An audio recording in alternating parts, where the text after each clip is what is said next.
What's your number? Sorry? The amount of money you would need to just walk away from it and live. See, I find that everybody has a number, and it's usually an exact number. So what is yours? More. When I wrote my book, How to Be Rich, the publishers wanted to change the title. They wanted to call it How to Get Rich. Well, I told them, getting rich is easy. I mean, any fool can get rich. And any number of fools do. But being rich, that's something else. It's just money. It's made up.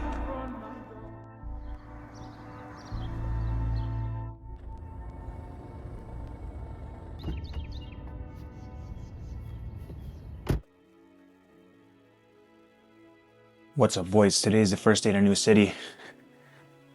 This is exactly where I slept. I slept right there. I was super tired. One of my friends is super nice. He was sleeping on his bed, but he's letting me stay in his room right now as I kind of get things off the ground.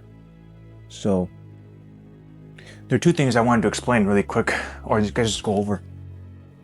The first thing is why I think moving to a new city is really important. I just think that moving to a new city is important just because taking the risk, right? And putting yourself outside your comfort zone around other people that are at the same frequency will pay dividends potentially for the rest of your life. And you kind of lose that footing of being with your family and stuff, which can honestly just, you be in a lot of comfort and you don't have a lot of growth there. So I think that moving to a new city changes your environment, completely can change your results for the better, right? Because it pushes you to be better because you don't, you got overhead expenses, so you got to make something work. So that's why I think moving to a new city is really important. That's kind of why I'm doing it as well. First day here in Tennessee, and we'll see how it goes. I'm gonna go to the gym later, and then gonna get some food, and then going to walk you guys through the whole journey of starting a business essentially from scratch, and hopefully it goes well. If not, we're gonna be on the street, but we'll see. And the second thing is getting rich or going broke trying is probably one of my biggest mottos that I have, just because you gotta burn the boats. Honestly, the reason I'm here is because I had a conversation with my mom. Not really a conversation, it's more an argument.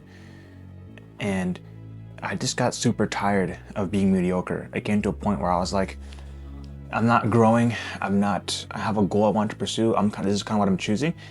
And she was just like, my parents love me, right? But they don't have the best advice in regards to business. They're not business people.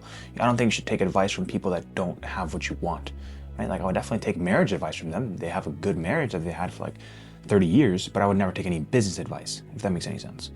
So she's just trying to give me business advice, and I'm like, that's not what I want to hear right now. She's always trying to tell me to get a job, whatnot, and they say it's realistic, right? You got to be realistic. And oftentimes I feel like people will say, or will tell you, people that love you, close to you, will tell you need to be realistic, because to them realistic is just being average. It's getting a job that's 9 to 5 that you don't really like, and that you're half the time you're just on your computer watching a random show. You're not even actually working, and I don't want that. And so I knew staying home was going to suck me back into that just by being in that environment. So I was like, I got to snap out of it now and take the risk while I'm young. And so that's why I'm here. So we'll see how it goes, and we won't give up. We'll keep on trying and we'll keep on pushing.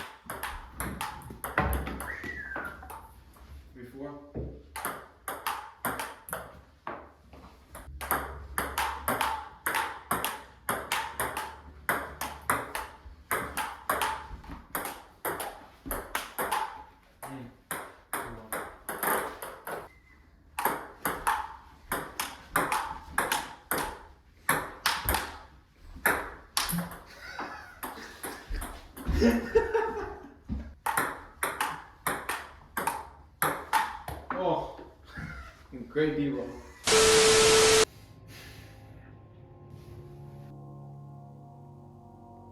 Something I was kind of thinking about recently was, why even do all this work, grind, as everyone says nowadays, instead of just staying, in your comfort zone, per se, right? And at least for me, really what it was, call it ego, call it, I don't even know, just wanting to prove people wrong.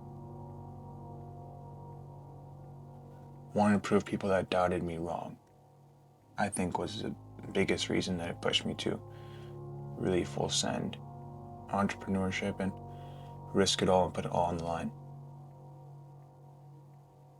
And being able to master, honestly, the dark side, which is hatred, anger, depression, and sadness, to your goal, in addition to also, joy, encouragement, and all the other stuff, has probably been one of the biggest things that has helped me push forward.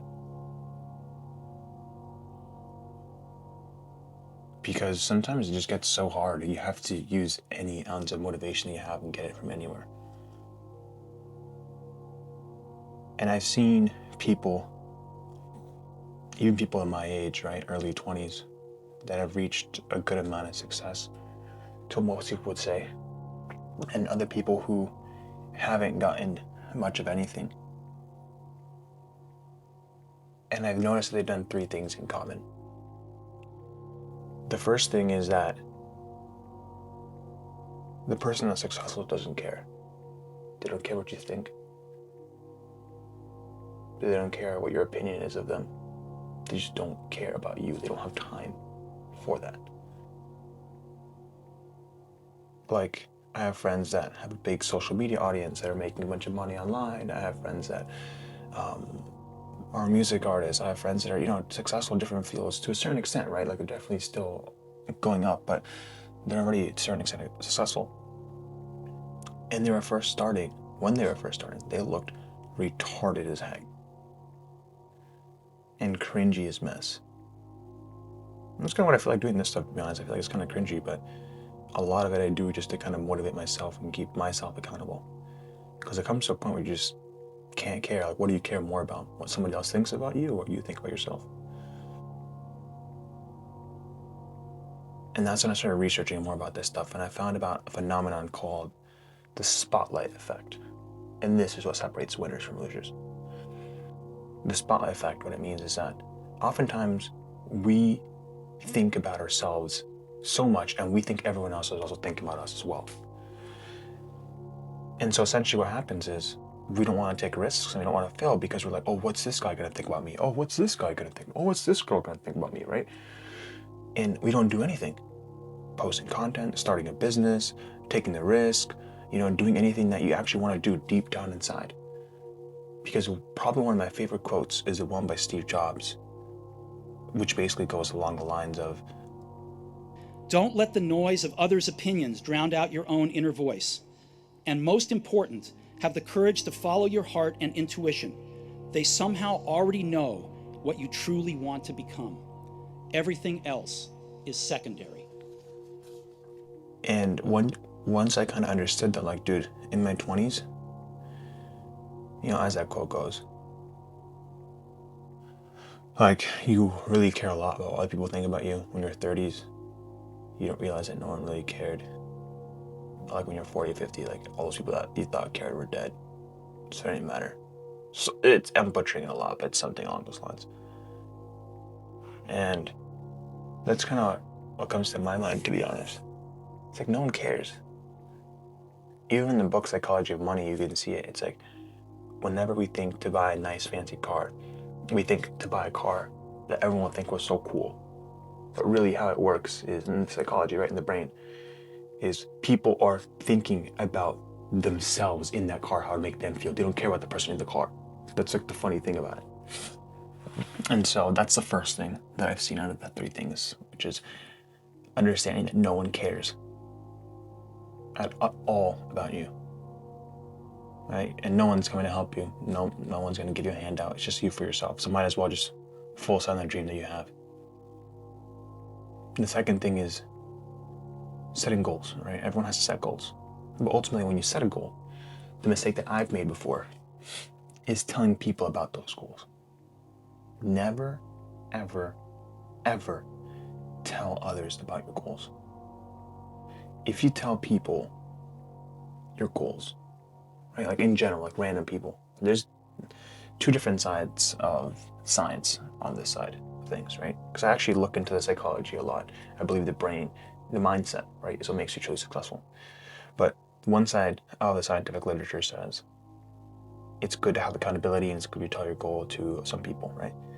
Now, what actually happens, or now I've noticed in my life, is that when I tell people my goals, people congratulate you for making the goal. It's like, oh, that's awesome, blah, blah, blah. Right? People don't even care. Right? And so in your mind, the dopamine still goes off and you feel like you've done something, which you actually haven't. All you've done is just sit at home, jerked off all day, and just thought about making a business, started a website, made an LLC, not really done anything, right? And so what I find that's best is to only tell one person, maybe, and that person does not congratulate you. They're like, okay, good, see how it goes. I wish you the best. If you need any help, let me know. That person keeps you accountable. They don't like gas you up and glaze you out for no reason. And then you just sit down and you grind. So when you make a goal, repeat it to yourself, first of all, every single day. Like lock in, because a man becomes what he thinks about, as what Earl Nightingale says. So repeat it to yourself every single day. Like lock in on that thought every single day. But once you have that, don't tell anybody. Because people will shoot the goal down. They'll just shoot it into the floor. Which brings me on to my third point. The third thing that I've noticed successful people my age do is they never let their haters get to their head. I know it sounds very, very cliche, but the third point in psychology, a lot of this comes because I have a mother who's in psychology. She's like a psychologist, like a social worker type. And so I've read like a lot of the literature around like, mindset, all the self-help books. I've read that for years.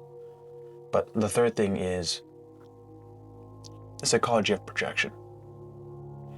People naturally project onto you their insecurities, their pessimism, their abundance, right? And everything that they subconsciously believe, right? How you should use your money, everything. And so whenever you tell your goals to people, odds are, if they don't have what you want, then you shouldn't tell them what you want as well, what you're going to shoot for. If I would have done that, it would have saved me so much time, so much heartache, so much pain, so many arguments. Just keep those goals and that vision to yourself. You literally look at the Bible. Joseph opened his mouth about a dream that he had. And look where it got. Right? Of course, that was, in God's guidance as well. But today I feel like everyone makes the mistake of telling the whole world, like their mom, their dad, their siblings, of their dreams and stuff, and people just get it shot down. And it hurts the most when it's people closest to you. But those are the three things that I think I've seen. Number one is just not caring what anyone else thinks and just pushing forward no matter what, which has to do with like the spotlight effect. Right? Number two is when you have those goals that you want, don't tell anyone. It'll save you a lot of pain. And then number three, if you do tell someone, you have to understand that people are projecting onto you what they believe. So discard it. And you have to be able to master the dark side of motivation and also the positive side. And honestly, the dark side will push you more.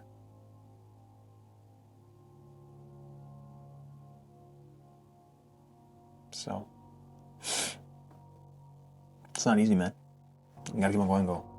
You gotta keep on going, though, and there is no other option. This is my room now. I have a bed, a bigger bed, my iPad, AirPods, the whey protein, my stuff, and yeah, I gotta clean this mess. But that's where things start, right? So I don't know. I think it's you just gotta be willing to be retarded for a while, and then people will call you a genius. But that's the hope, at least.